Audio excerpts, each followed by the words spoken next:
Hello दोस्तों, स्वागत है आपका आज की इस नई वीडियो में। आप देख रहे हैं आपका अपना यूट्यूब चैनल बोर्ड प्रिपरेशन 2.0। तो दोस्तों आज की इस वीडियो में मैं आपके लिए लेकर आ चुका हूं अर्धवार्षिक परीक्षा 2021 के लिए इतिहास का कक्षा 12वीं के लिए। दोस्तों यहाँ पर ऐसे प्रश्न लेकर आ चुका हूं जो कि आपके अर्धवार्षिक परीक्षा में पूछे जा सकते हैं, साथ ही साथ आपके वार्षिक परीक्षा की दृष्टि से भी जो प्रश्न बहुत ज्यादा महत्वपूर्ण होंगे। तो दोस्तों यहाँ पर मैं आपको बहुत ही कम मतलब आपको सिलेक्टेड प्रश्न बताऊंगा, केवल आपको 15 से 20 प्रश्न ही बताऊंगा जो कि आपके अर्धवार्षिक परीक्षा में इस बार पूछे जा सकते हैं, साथ ही साथ आपके वार्षिक परीक्षा की दृष्टि से भी बहुत ही ज्यादा महत्वपूर्ण है। तो दोस्तों यहाँ पर कम ही प्रश्न रहेंगे, सिलेक्टेड प्रश्न रहेंगे, और अगर आप इन प्रश्नों को पढ़ लेते हो तो आपके अर्धवार्षिक परीक्षा के साथ साथ वार्षिक परीक्षा में भी अच्छे मार्क्स आ सकते हैं। तो दोस्तों यहाँ पर वीडियो में आगे बढ़ने से पहले अगर आप इस चैनल पर पहली बार आए तो चैनल को सब्सक्राइब करके बेल आइकन को जरूर प्रेस करें, ताकि जब भी मैं कोई नेक्स्ट वीडियो अपलोड करता हूँ उसकी नोटिफिकेशन आपको सबसे पहले मिले। तो चलिए दोस्तों आज की इस वीडियो को हम स्टार्ट करते हैं। तो जैसा कि दोस्तों आपको स्क्रीन पर दिखाई दे ही रहा होगा कि हम कक्षा 12वीं की बात कर रहे हैं, वो भी इतिहास सब्जेक्ट के लिए, हिस्ट्री का अर्धवार्षिक परीक्षा 2021 के लिए। तो यहाँ पर दोस्तों हम आपको ऐसे महत्वपूर्ण प्रश्न बताएंगे जो कि आपके अर्धवार्षिक परीक्षा में इस बार पूछे जा सकते हैं। तो दोस्तों यहाँ पर जितने भी प्रश्न रहेंगे सभी महत्वपूर्ण प्रश्न रहेंगे और सिलेक्टेड प्रश्न रहेंगे। तो दोस्तों यहाँ पर हम पहला प्रश्न देखेंगे। पहला प्रश्न आपकी स्क्रीन पर कुछ इस प्रकार से है। दोस्तों यहाँ पर यह प्रश्न भी बहुत ही ज्यादा सिलेक्टेड है, आपको इसे अच्छे से तैयार करना है, आपके अर्धवार्षिक परीक्षा में इस बार पूछा जा सकता है। तो दोस्तों यहाँ पर प्रश्न आप देखिए, इब्न बतूता ने मध्यकालीन भारत की डाक प्रणाली की क्या विशेषताएं बताई है। दोस्तों ये वाला प्रश्न भी बहुत ही ज्यादा महत्वपूर्ण है, आपको इसे अच्छे से तैयार करना है, आपके अर्धवार्षिक परीक्षा में पूछा जा सकता है। दोस्तों अगर आपको इन प्रश्नों के सॉल्यूशन नहीं मिलते, आपको इन प्रश्नों के उत्तर अगर नहीं मिलते तो आप हमें कमेंट बॉक्स में कमेंट करके बता सकते हैं, हम आपको इन प्रश्नों के उत्तर भी जल्द से जल्द प्रोवाइड कर देंगे। तो दोस्तों यहाँ पर आपको इन प्रश्नों के फटाफट स्क्रीनशॉट लेते चलना है, या फिर आप इन प्रश्नों को कॉपी में भी नोट कर सकते हैं। तो दोस्तों इन प्रश्नों के बाद चलिए हम बढ़ते हैं अगले प्रश्न की तरफ। तो अगला प्रश्न जो है महत्वपूर्ण प्रश्न है आपके अर्धवार्षिक परीक्षा की दृष्टि से, ये प्रश्न पूछा जा सकता है आपके वार्षिक परीक्षा में भी। चलिए प्रश्न क्या है देख लेते हैं। प्रश्न है, बर्नियर द्वारा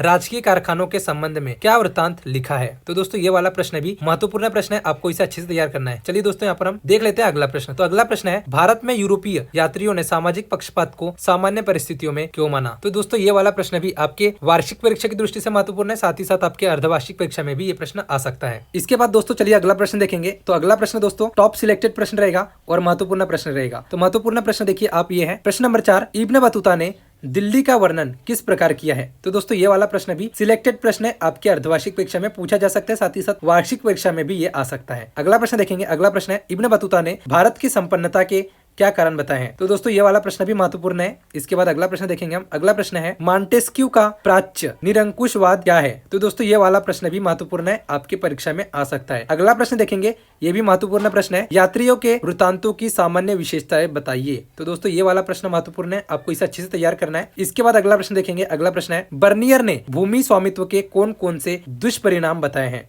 तो दोस्तों ये वाला प्रश्न भी महत्वपूर्ण है, आपको इसे अच्छे से तैयार करना है। दोस्तों यहाँ पर टॉप सिलेक्टेड प्रश्न बताऊंगा आपको, अगर आप इन प्रश्नों को पढ़ते हो तो आपके परीक्षा में अच्छे मार्क्स आ जाएंगे, वार्षिक में भी और साथ ही साथ अर्धवार्षिक में भी। चलिए अगला प्रश्न देखेंगे। तो दोस्तों अगला प्रश्न आप स्क्रीन पर कुछ इस प्रकार से देख सकते हैं। प्रश्न नंबर 9 है, बर्नियर ने भारत के कृषि और शिल्प उत्पादन के बारे में क्या विवरण दिया है। तो दोस्तों ये वाला प्रश्न भी आपके परीक्षा की दृष्टि से महत्वपूर्ण है, अर्धवार्षिक परीक्षा में ये प्रश्न आ सकता है। अगला प्रश्न देखेंगे। अगला प्रश्न है प्रश्न नंबर 10, महान और लघु परंपरा में अंतर स्पष्ट करिए। तो दोस्तों ये वाला प्रश्न भी महत्वपूर्ण है, आपको इसे अच्छे से तैयार करना है। अगला प्रश्न देखेंगे। प्रश्न नंबर 11, भक्ति आंदोलन के मुख्य सामाजिक प्रभाव बताइए। तो दोस्तों ये वाला प्रश्न भी महत्वपूर्ण है, आपको इसे अच्छे से तैयार करना है, आपके वार्षिक परीक्षा के लिए भी और साथ ही साथ अर्धवार्षिक परीक्षा में भी ये प्रश्न पूछा जा सकता है। तो दोस्तों यहाँ पर कुछ ही प्रश्न बाकी है, अगर आप इन प्रश्नों को पढ़ते हो तो आपके अच्छे नंबर आ जाएंगे अर्धवार्षिक परीक्षा में। तो चलिए अगला प्रश्न देखेंगे, आरंभिक भक्ति परंपरा की प्रमुख विशेषताएं लिखिए। तो दोस्तों ये परीक्षा में आने के इसके ज्यादा चांसेस है, आपको इसे अच्छे से पढ़ना है। चलिए अगला प्रश्न देखेंगे। अगला प्रश्न है दोस्तों, सूफी धर्म के सिद्धांत बताइए।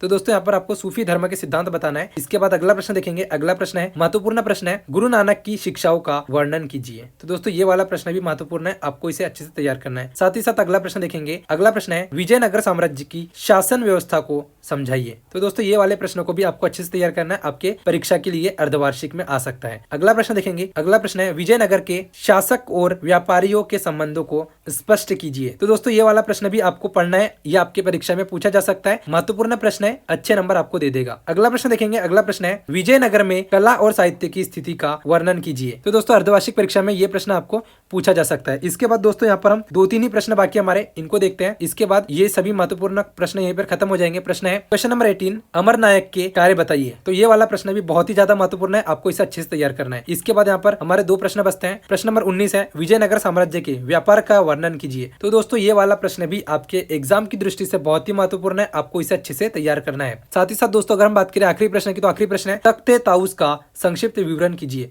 तो दोस्तों ये वाला प्रश्न भी बहुत ही ज्यादा महत्वपूर्ण है, आपको इस प्रश्न को अच्छे से तैयार करना है। आपके वार्षिक परीक्षा में ये प्रश्न आ सकता है, साथ ही साथ अर्धवार्षिक परीक्षा के लिए भी ये प्रश्न बहुत ही ज्यादा महत्वपूर्ण है। तो दोस्तों मैंने आपको इस वीडियो के माध्यम से टोटल 20 IMP प्रश्न बताए जो कि आपके अर्धवार्षिक परीक्षा में इस बार पूछे जा सकते हैं क्लास 12th में इतिहास के लिए। और दोस्तों उम्मीद है कि अगर आप इन प्रश्नों को पढ़ लेते हो तो आपके अच्छे नंबर यहाँ पर अर्धवार्षिक परीक्षा में आ जाएंगे। तो दोस्तों अगर आपको इन प्रश्नों का सॉल्यूशन चाहिए तो आप हमें कमेंट बॉक्स में कमेंट करके बता सकते हैं, इनका सॉल्यूशन हम आपके लिए जल्द से जल्द लेकर आ जाएंगे। और साथ ही साथ इसके वस्तुनिष्ठ प्रश्नों के लिए भी जो महत्वपूर्ण वस्तुनिष्ठ प्रश्न रहेंगे इसके वीडियो भी आपके लिए लेकर आ जाएंगे। तो दोस्तों यहाँ पर उम्मीद करता हूँ कि आज का वीडियो आपको जरूर पसंद आया होगा। अगर वीडियो आपको पसंद आए तो वीडियो को लाइक करें, कमेंट करें, साथ ही साथ अपने दोस्तों के साथ भी इस वीडियो को जरूर शेयर करें। और अगर आप इस चैनल पर पहली बार आए तो चैनल को सब्सक्राइब करके बेल आइकन को जरूर प्रेस करें ताकि जब भी मैं कोई नेक्स्ट वीडियो अपलोड करता हूँ उसकी नोटिफिकेशन आपको सबसे पहले मिल जाए। तो चलिए दोस्तों आज के इस वीडियो में फिलहाल इतना ही, मिलते हैं अगले वीडियो में, तब तक के लिए bye bye and take care.